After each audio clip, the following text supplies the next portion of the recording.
আসসালামু আলাইকুম। তো আজকে আমি বাজার থেকে কি আনছি সেটা আমি দেখাই নাই, কিন্তু রান্না করতেছি।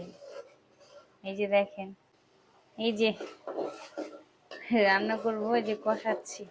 এটা কি, এটা দিয়ে এই দেখেন, এই যে মুরগির গোশ রান্না করব। সাথে আছে আলু। আলু দিব, কারণ আমি আলু ছাড়া আবার খাই না। কারণ আলু ছাড়া আমার ভালো লাগে না। আমি একটু মাংসটা একটু কম খাই, কিন্তু আমি একটু আলুটা একটু বেশি খাই আর কি।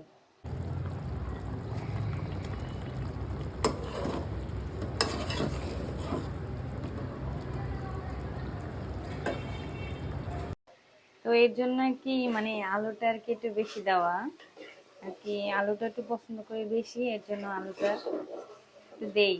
মুরগির গোশের ভিতরে বা গরুর মাংসের ভিতরে মানে আলুটা আমি একটু খাই, কারণ মুরগির মানে গোশত খেতে ভালো লাগে না। তো আজকে সবাই ভালো থাকবেন। আল্লাহ হাফেজ, টাটা।